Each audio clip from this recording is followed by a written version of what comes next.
Bolduc, Nidijnakas, Bawatin, Obajawan, Ndonjaba, Makwan, Dodem, Ojibwe, Anishinaabe, Kwe, and Dao. Hello everyone, my name is Jessica Bolduc, and I am Anishinaabe French from the Batchewana First Nation, Robinson-Huron Treaty, and I'm a member of the Bear Clan. I'm really happy to be welcomed onto the territory of the Maliseet and Mi'kmaq people. So to that, I say Chimigwech, Walalin, to be here today, from my ancestors to yours, from my community to yours, from my heart to your heart. My work with the 4 Hours Youth Movement brings me all over this country. Respect, reciprocity, reconciliation, and relevance. Those are our values. And as young people, we are restoring Canada by centering Indigenous history of the past, the stories of the present, and the visions for the future. And we're modeling a new relationship between Indigenous and non-Indigenous people. Through this work, while I'm not home very often, I am welcomed onto the territory of many Indigenous nations, and I'm happy to see a resurgence of protocol and land acknowledgements by both Indigenous and non-Indigenous people. The acknowledgement situates us in relation to each other in creation and is a small micro-gesture towards writing relations. With this work, I also take a lot of cabs, and I talk to a lot of cab drivers. And I like to say sometimes that the progress of our country's path towards reconciliation is measured by what conversations I find myself having on the way to or from the airport. So this winter, while visiting in Montreal, I had taken to asking my cab drivers what languages they spoke, on the hypothesis that it would likely be many since we were in Quebec, and they were speaking to me in English. So if my math was correct, it would be probably at least 2. So sure enough, these folks were multilingual on average, and they would ask, "How many languages do you speak?" 1, I would reply, but I'm hoping to learn more. You see, my language, Anishinaabe, at one time was illegal to speak here in Canada.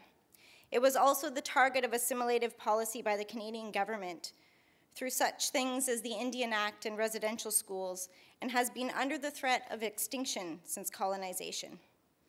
When I began, I introduced myself in my traditional language.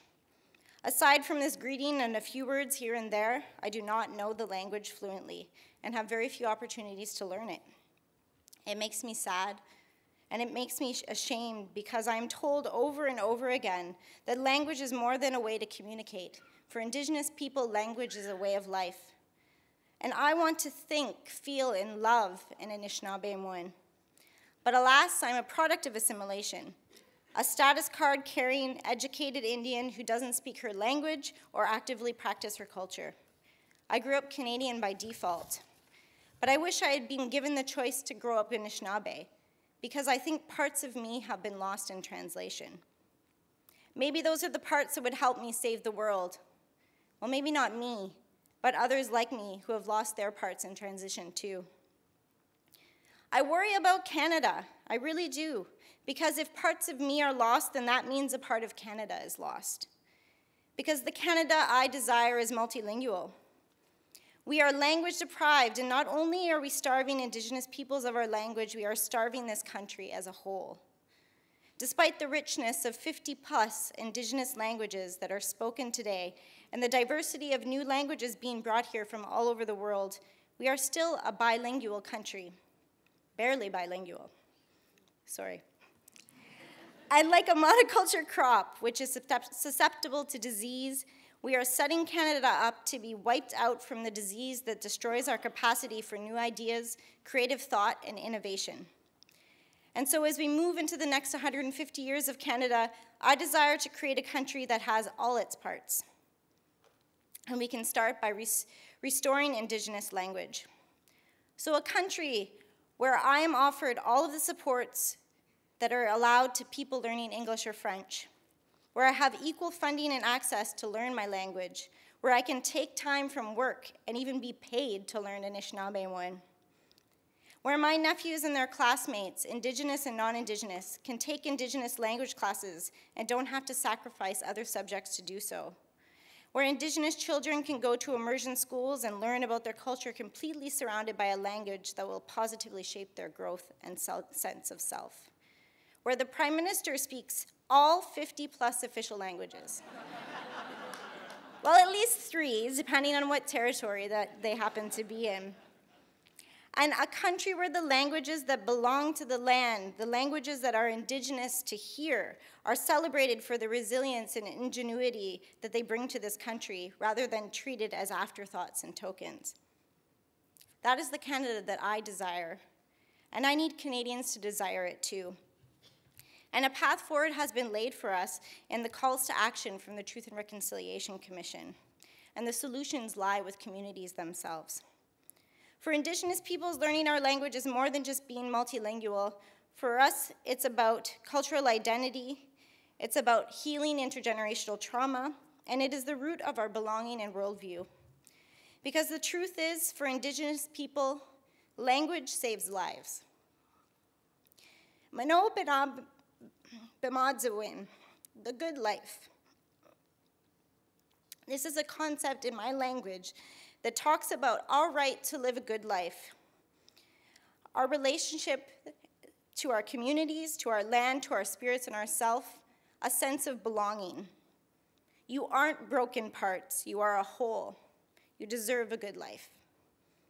A year ago in May, a group of Anishinaabe young people, including myself, occupied our local MP's office.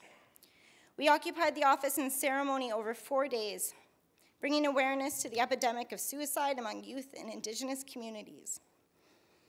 We stayed for 4 days to acknowledge there are 4 parts of self: mental, physical, emotional, and spiritual, and we need to take care of all of these to live a good life. Because for Indigenous people, when the treaties were made, we were taken away the opportunity to live a good life.